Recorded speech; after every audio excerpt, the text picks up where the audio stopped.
We're good to go. Welcome, everyone. We're going to be talking today about gated NFTs and digital identity. And my name is David Lucatch. I'm the CEO of Liquid Avatar. We focus on digital identity, NFTs, avatars, and digital credentials. And we're also involved in a project in the metaverse. And our panelists today will introduce themselves and then we'll get right to it. So maybe Lydia, you want to start with an introduction on yourself? Yeah, sure. Why not? Hi, everyone. My name is Lydia Scherr. I'm the Web3 research lead at SolidBlock. And if you haven't heard about SolidBlock, we were the first company to successfully digitize a real estate asset and bring it onto blockchain. And we are building that focus out to digitizing other real assets and bringing them into the DeFi and blockchain space. Super, super. Gia, do you want to introduce yourself?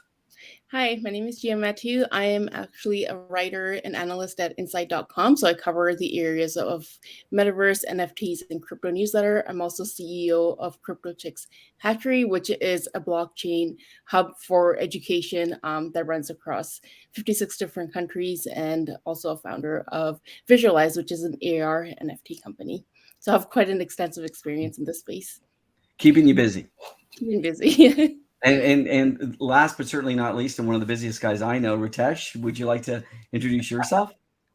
Hi, I'm Ritesh Patel, co-founder of The Ticket Fairy.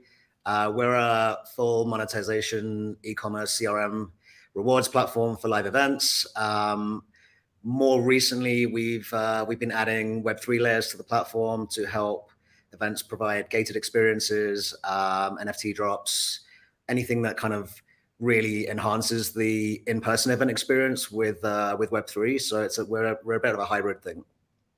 That's perfect. And thanks, everyone. Really appreciate you being here today. So we're going to talk a bit about, two different topics today. We're going to talk about gated NFTs, and we're going to talk about digital identity, which I believe from our perspective go hand in hand.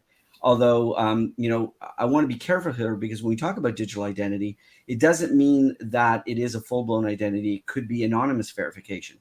So it's really important to think about how access and identity potentially fit together in the Web 3.0 environment. So when we think about gated NFTs that provide unique access, unique abilities, unique utility, let's get everyone's opinion on that. So Gia, I'm going to start with you. What do you think about gated NFTs and the value proposition that they provide? I think gated NFTs add utility to an NFT. It incentivizes the ownership of the NFT. It's kind of like a membership card or a license. A lot of people think it's a new concept, but when you really think of paywalls to a online newsletter, or even VIP tickets to concerts, it's already a form of gated NFT, but just not on the blockchain. So I think it's going to open up a lot of very unique opportunities, especially for the retail space, because retailers can later on give their customers discounts or special access to merchandise through gated NFTs. And I think there's going to be a lot of opportunity that's going to come our way in the next couple of years. No, thank you. And Ritesh, I know that you're already doing gated NFTs. So why don't you tell us a little bit about the things that you're finding about with gated NFTs and their value proposition? Sure. So obviously there's a lot of solutions, centralized solutions in the past that have provided similar benefits. So, there's no reason you can't have a Web2 membership scheme or a loyalty program like an airline has or something like that. I think the real benefit when it comes to using NFT-based gating and rewards is that, the interoperability of the NFT ecosystem and the community with other organizations that aren't necessarily related to those or owners of those organizations is a really big opportunity. So, for example, you could have someone hosting a private event at a crypto conference that says, okay, I only want to give access to Bored Ape holders or people from a certain community or 5 different communities. And that's great because you can verify the NFT ownership in an automated fashion. Someone connect their wallet. We've done that multiple times with events recently. But then there's the opportunity for artists, say, for example, to offer their NFT holders free access to their DJ gigs. Steve Aoki's doing that with his Aokiverse project. Based on the tier of Aokiverse passport you have, you get free access to a certain number of his gigs per year in certain cities. We're actually powering that for him. And that's been a really interesting experience for us to actually inspect the token type, the metadata, and then apply certain redemption rules so that, like, for example, a certain token doesn't give you access to his Vegas shows, but it gives you access to four other gigs around the country. But then outside of those shows, you could have other companies that can go, well, here's a group of people that we think are a really cool group of people. We think they're valuable, and we want to give them perks that are completely outside the original use case for that ecosystem. And we can do it in a way that's verifiable, and we don't actually have to have a business relationship or an API integration with the organization that issued those tokens.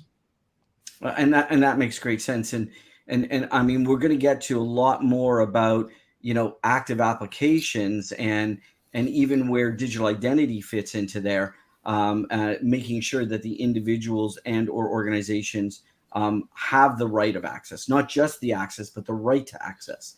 And Lydia, your take on gated NFTs?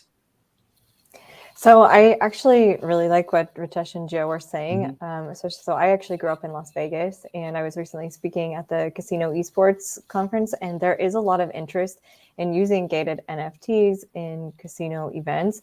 However, I think there's still a lot of hesitancy at some sort of institutional level, where I asked the audience, you know, how many people or how many casinos had actually considered using NFTs in their operations, and only like 2 people raised their hand, even though the room was full. So I think there's still a lot of shyness, and I'd be curious to ask, you know, you three, what you would tell, you know, a casino institution who has no experience with gated NFTs, you know, how to get involved or how they should be approaching the issue. I think this is the biggest thing, is that people just don't understand it, and there's such a level of confusion right now that there's people kind of go, well, this all sounds great, but I haven't got a clue, A, how it works, B, why I would use it, C, how I'd even implement it, and D, where I can provide the right UX for my audience who is going to be not very technical whatsoever to then be able to become part of this. You know, there's a lot of different barriers to this where as much as your desire is there, you're just not going to do it, because if it falls into the too hard basket, it's kind of like, well, if I execute and I screw it up and I taint this brand I've had for the last 30 years, that's a problem. I also think that when you start to look at it, you look at you know, the onboarding issues that go with that. So it might be a great idea, you know, to do something, but how much? What's the workload? What is, you know, where's that hump to get over for the value return? I mean, when you think about tickets for, you know, 100 years, hundreds of years, people used, you know, tickets that had no barcode on them. And then when barcodes became available, everybody had to, you know, adopt POS solutions, and, you know, getting that to get into a system. Now you're saying to them, let's add NFTs, and they're going, well, are we managing crypto? They don't really understand, as Ritesh says, they don't really understand. And then there is this learning curve, this barrier to entry. Well, even barcoded tickets, it's kind of like, well, there were barcodes, and then suddenly people started duplicating the barcodes and selling them privately for cash, and people were buying fake tickets, right? So like, it's not, it's you think you've solved one thing, and then you have the next problem. Exactly.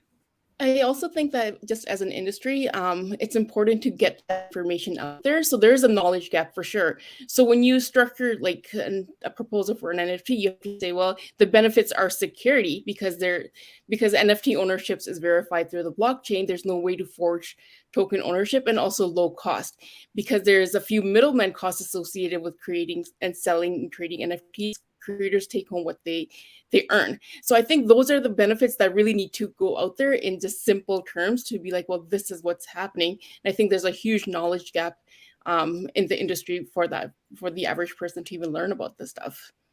Well, I also saw that, I think that we saw in Web 1.0, and I'm, you know, I think some of us were around back then. I know I was, you know, in Web 1.0, when people were starting to try and figure out what we should do on the internet. Is it a fad? Is it going to last? You know, everybody sort of started looking. You saw people in the C-suite start to look to 16-year-olds to see if they could solve the problem. And you know, for anyone who's around long enough, you had some great input, but you just didn't have that business acumen from young people to be able to count on that fact. So people were very slow to adopt in Web 1.0. 2.0, they were much faster to adopt. I think Web 3.0 could be faster, but there are some other issues that come with it, with privacy and transfer of control of data. So I think what's happening, you add NFTs to that basket as well, and people go, well, how much can we handle all at once? So I think it's just not just a knowledge gap, but everyone in corporations are being asked to do more with less, and this is a more item as well. What do you guys think? A big issue is that there is no inbuilt operating system support for a crypto wallet. It's like if I go to a Safari browser on my iPhone, it has no idea that I have a crypto wallet. It has no idea that I own NFTs. I specifically have to go to MetaMask into the web browser. I have to copy and paste a link into that browser. It then pulls the stuff out of my wallet. Like, that's a big barrier. Yeah, no, for sure. So it's I think there's barriers all over the place. I mean, we have I think the other barrier that might exist with, especially with NFTs, is that when you think about the money supply and you look at it and you say, well, you know, I've seen numbers 4%, 7%, 10%, but let's use a baseline of 10%. About 10% of the money supply today approximately is crypto, which means 90% isn't. And when you start looking at that 90%, you've got to convert the mass majority of people who are not crypto enthusiasts into understanding that NFTs may not be crypto, but they have a tendency to associate it with crypto. What are your thoughts? I still have thoughts on the last thing as well, but also with this is because it's kind of connected, where I read that the NFTs in the future will be kind of like the future of passport stamps, where it's something that, I guess it's also like POAPs, you know, people are collecting these to show where they've been and what they've done. And that I think NFTs have the advantage of being like collectibles. And so it's more attractive in that regard, whereas sometimes people look at Bitcoin and they think, well, what is this backed by? This is just digital nothing. I don't care. So I think NFTs, even though they are still blockchain like crypto, they have something else going for them that everybody maybe in our generation can relate to. I think I can't confirm or deny I was at Web 1.0, but I do know Pokemon cards were a thing, and that people in my generation are very interested, and the generations after us. And I think that the big companies now are looking how to expand their loyalty with the next generation. And this is an opportunity. Yeah. I'm just going to add to that, because if you look over my shoulder, you're going to see all kinds of collectibles, right? So, and so at the end of the day, you know, I myself, and anyone who's heard me talk knows I'm a comic book collector. And, you know, been very fortunate to meet a lot of people in that industry and work with them. But at the end of the day, if I said to you, let me show you my comic book collection, I'd have to carry boxes, we call them coffins, boxes of comic books to bring over to your house. But if I can do that digitally, I can do it all on my phone. The other thing too is when we think about collectibles and NFTs provide a certificate of authenticity, if you think about it in very simple terms. But it does something even more. NFTs provide a chain of custody. So why is that important in a collectible? So let's say you've got a Tom Brady game ball, right? And wow, it's my favorite. How do you know if you're the second buyer that that's a real ball? How do you know who had it all the way through, or something, you know, for a historical figure? NFTs provide a chain of custody. You may not know who had them, but you know what wallets they've been in and where they've been in for how long. So when we start thinking about collectibles and we think about NFTs and collectibles, and then we add gating on top of them, you're starting to create this perfect, you know, world where you can verify not only the authenticity of the item, but you can verify whether someone has access to get there. Can we quickly touch on the previous topic, which was kind of the NFTs and crypto? You know, they're linked together, obviously, but they're not exactly the same, right? I think the thing that companies like MoonPay tried to solve was like, okay, can you buy an NFT with a credit card or a debit card and still be issued with something that is on the blockchain, right? And it's like, again, it's a barrier. Why do I have to buy Ether, put it into a MetaMask wallet, go into a browser, mint an NFT, or try and buy it on OpenSea? Like, again, that's such a big barrier to adoption when. And you know, you have to have enough Ether to pay for the gas fees if you're doing minting, or if you're buying on the secondary market or something like that. You know, like that. And then you're at the mercy of the Ethereum gas fees as well. Like sometimes. Absolutely. And then someone who is used to paying X amount of like 3% max credit card processing fee on standard Visa, MasterCard, Amex, They're like, why am I paying 20% for gas fees? Who gets those gas fees? Why do they exist? Like that stuff is like, it's a problem. And like you have to abstract those gas fees away into the background so that people can pay with a traditional payment method. They get a wallet created for them. They can tell it's still on chain and they did actually buy something that has value that they can then transfer afterwards or resell or whatever. But the UX is just bad. Well, I don't want to talk about what we're doing in particular, but we launched a metaverse pilot project, and 90% of our participants they get minted NFTs and pay with PayPal. We've already solved that issue. So we see that issue every day. That's why I agree with what you're saying. It's got to cross that crypto fiat barrier and move into the real world. And I think what ends up happening is if you have that solution in place, people will understand the gating principle that much easier.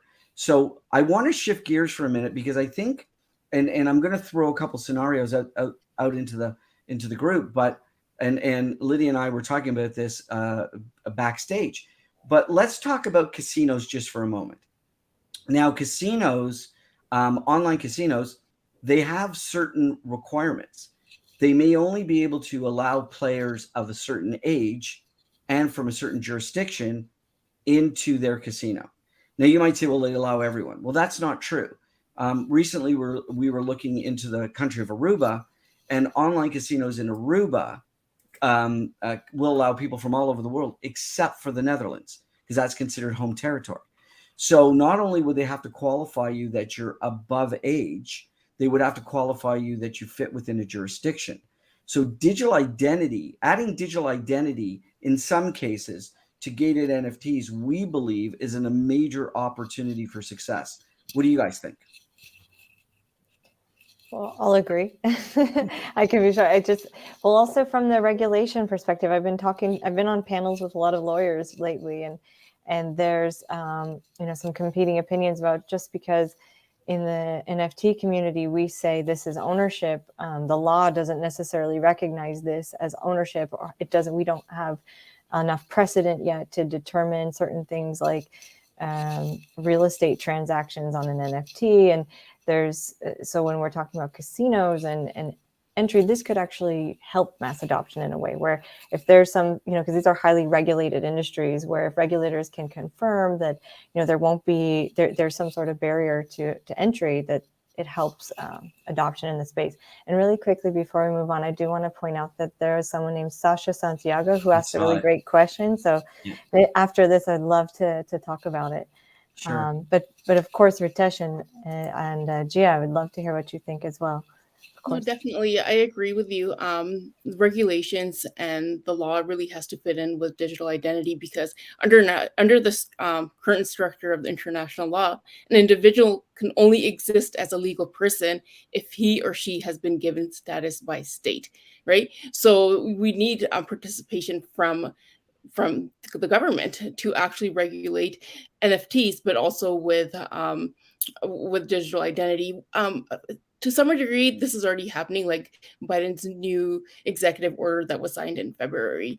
California is also moving into regulations. 37 other states are following suit. So which means that government's actually looking at regulating crypto, but I'm kind of curious to see to what degree are they actually going to look at digital identity and also NFTs as well too. But we are moving in the right direction, it seems, from a regulatory perspective. I mean, I think this is a minefield for Web3 purists, right? Because I know Web3 purists are like, everything needs to be anonymous. I don't want identity attached to anything. I want to be able to do whatever I want. And and you can see it. People will, there's a VC fund, right, that we actually got investment from recently, but all of their members are, they're all avatars, they're kind of cloaked behind these animated characters and avatars. And it's one of those ones where like a couple of people in the fund got revealed and their real identities got revealed. And that's kind of a weird concept for people. It's like, oh, who am I taking money from? Who is this person who owns a house? Like, the Web3 purists want to really enforce the right to their anonymity. However, what happens when you need to prove that you're actually this person? And I know, David, I've seen the solution that you've built, and I know you've got a solution for this. So there is a way to have an intermediary layer that's trusted, that does kind of verify that this person is who they say they are, and just provides, and this is what you've built, provides this affirmation that this person is who they say they are, without necessarily passing on that identity or the passport number or the ID number or whatever else, right? But like that's a big hurdle for people to trust. I agreed. I mean, this is an area that we really excel in, and I'll talk about. You cannot connect a digital identity to an NFT. So let's start there. An NFT cannot represent digital identity because an NFT is transferable. What is used in the industry is a verifiable credential, which is different. It is a verification, high level of assurance that you are who you say you are. And there's three different types of, there are more, but there are three general types of a credential. And a self-attested, I produce that information myself and I'm attesting that I am who I am. A derivative credential that says, I've downloaded something, let's say from a government site, and I've been able to attest that information has not been altered. Or there is direct, a verifiable credential that has that information directly from an issuer. But at the end of the day, Ritesh is right here. The purists don't want any form of governance or guidance when it comes to that. However, that is based on the premise that the internet was intact when it was built, and it was in fact, we believe, broken. The credit card fraud or financial fraud is a $30 billion industry a year because someone can just use your card. And so when you think about that, doesn't it make sense that we protect each other?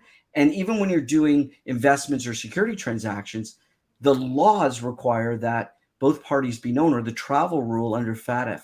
So there's a lot of things that Web 3.0 wants. And so we've looked at anonymous verification, which is one of the activations, and I think Ritesh was referring to. But Lydia, I know you wanted to really get in on this subject based on what Sasha said. So why don't we get your thoughts on it? Well, I like how she asked, is this a world we want? Which is interesting because there is a lot of excitement about the proof of ownership in terms of your ID or your credentials. And on one hand, I think that's great because then, I can easily prove who I am. But on the other hand, I have two thoughts here. One is there's the Web3 purists, but then there's also companies that are trying to bring in institutions. And we talk a lot about how blockchain is more transparent and you can track everything and trace everything. So some of these ideals are a bit at odds. And I don't know how familiar you are, the audience is, with technocracy, where some of this does play into like a technocratic government future where, whether we like it or not, this is the more efficient thing. This is the next thing. And, with every new development, there's new problems that come along with it. When, like you mentioned with the QR, the scan, the barcodes, and then you can just clone the barcode. So I feel like this is the path we're on, sort of like AI, where it's something that's happening, it's developing, and there's going to be some downsides to it. But I think at the moment, the upsides will outweigh. What do you guys think? And feel free to disagree. Well, I have a question to ask. I was going to ask a question. Who got their driver's license? I know I didn't. I didn't get my driver's license so I could go into the liquor store. Did anybody else get their driver's license to go into the liquor store? So, right. So the situation is in those cases, digital identity can help verify you without giving a clerk where you live. So there are some definite benefits in the real world and offline. I will tell you that my understanding, because we're members of a number of organizations, that France actually said that you cannot consume adult content in France unless you can prove who you are. And I'll add one more really interesting thing that goes back to Web 1.0. Early on in Web 1.0, Budweiser wanted to put up a site that has all the cool Budweiser commercials. So if you go back to the 90s and the early 2000s, Budweiser commercials were like the best Super Bowl commercials. So they put up all these commercials in a website, and 25 state attorney generals had them pull it down because they could not prove that people who were viewing that site at the time were over the age of 21. So there are weird things going on where we want to protect people. And I'll add one more thing before I throw it over, that the Ontario government in Canada is in the midst of putting together a digital identity that will solve a number of different issues. So throwing it back to the group. I love this topic as well too, because I love the question, is this the world that we want? When I think of digital identity, you have to take into consideration the world as a whole. There's 1.1 billion people globally that have no form of ID at all. Mm-hmm. And not only that, like refugees don't have any form of identification. So the government of Moldova is actually working with the UN experts in blockchain to create digital identity for children to protect them against human trafficking. So there's other use cases, there's social cases, and yes, there are cases for digital identity that's actually going to solve a lot of global issues. So I agree with him. And Sid is pounding the table, agreeing with all of us about verifiable credentials as opposed to NFTs. So now comes the time is how do we connect the two, right? What are the use cases and how do we connect the two? We've talked. I know I've mentioned age verification, jurisdiction verification, but Ritesh, you deal with this in the entertainment industry and the event industry every day. What do you think about the connection between digital identity and gated NFTs? This is very controversial. I know. That's the point of this conversation. Well, look, here's the thing. If we provide gated NFT access to 1,000 people going to a Steve Aoki show, and he is super, super keen on rewarding those people, he wants to know who they are, right? Like, if you've connected your wallet to get access to a physical event voluntarily, does that imply a kind of a right for the people in the event to know who you are? Because you would have had to do that if you registered a standard ticket, right?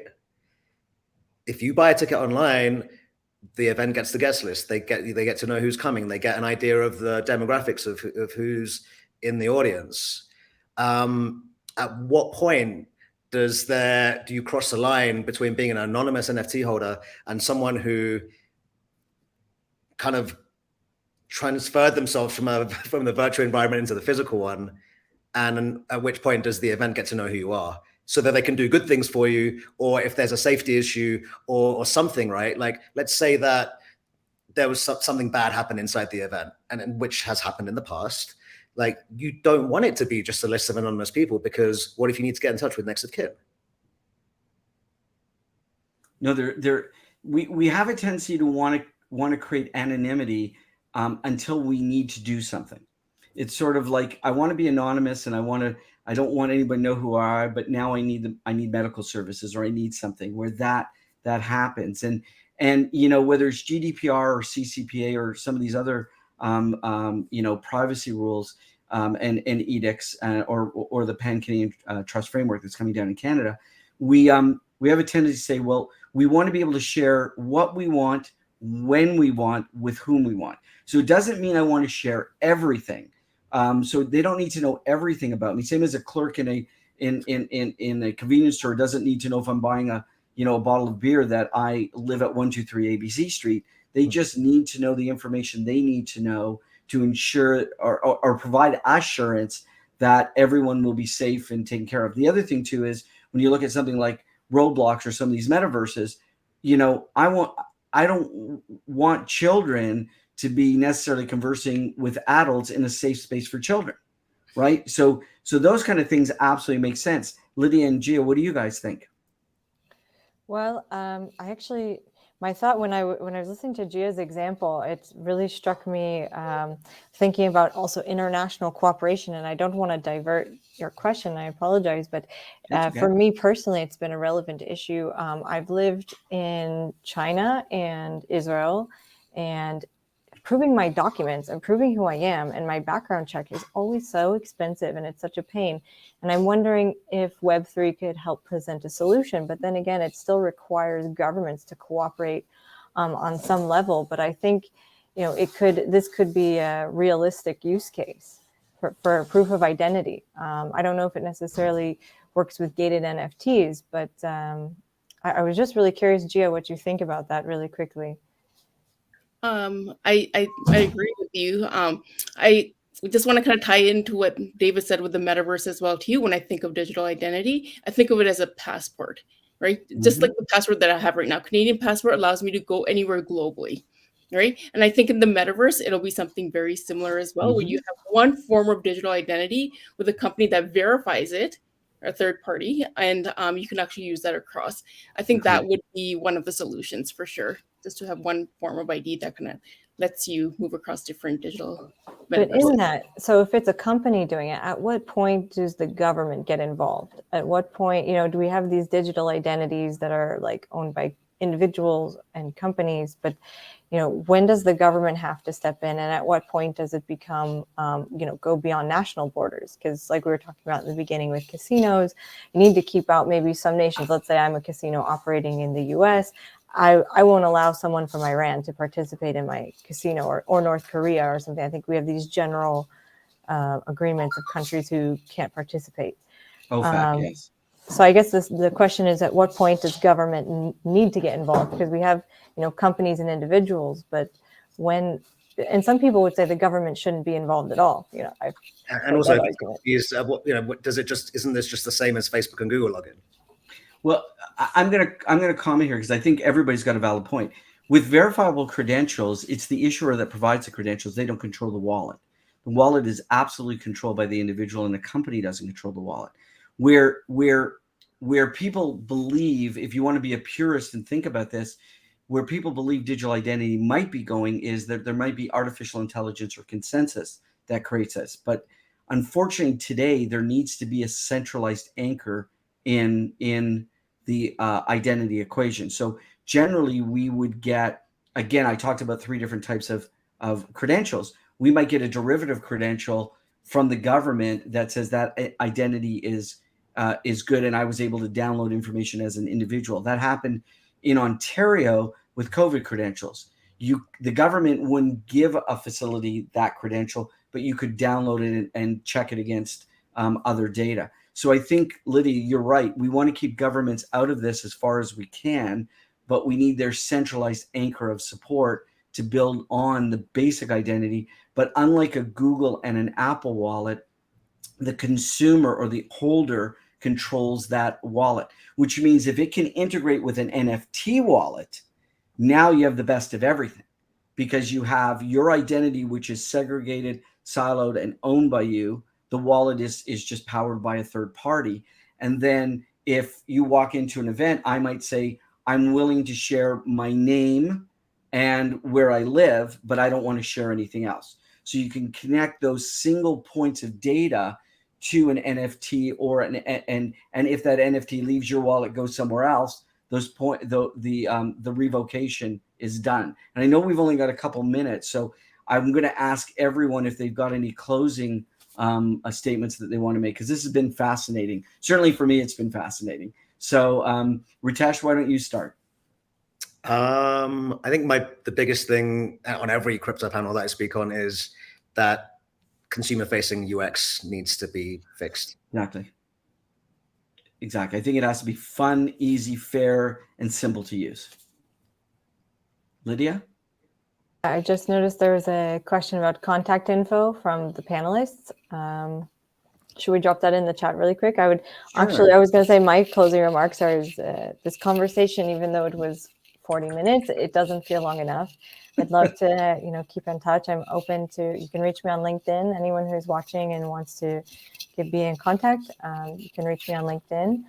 And I look forward to seeing you all in the metaverse and maybe someday in real life. Absolutely. And Gia? Likewise, I don't think this was long. We probably definitely needed more time. This was a very good conversation. So thank you everybody for having me here. My last remark, I think there needs to be more education, more content out there that educates the general public about NFTs and crypto. So if you guys want to get in touch with me, Twitter and LinkedIn is probably the best. I'll leave my contact for sure. Thank you. Oh yeah, I'll put my Twitter handle below as well. That's where the crypto community goes. You're right. Oh yeah. And here the best part is in one of the companies that I ran many years ago, I left and forgot to take my Twitter with me, and try and get, once your email is gone, try and get your Twitter account back. Yeah, same thing with Amazon. I use the corporate one because I can't even get my own Twitter account back anymore. So, but I want to thank everyone. This was a fascinating conversation, and I know it could go a lot longer. And it was a pleasure seeing all of you, and wishing you best of luck in all your future endeavors. And hopefully we can get together soon and talk more about this subject. And thank you everyone for listening today. It was a real pleasure. Thank you. Thank you. Thank you very much. Bye. Bye-bye. Bye.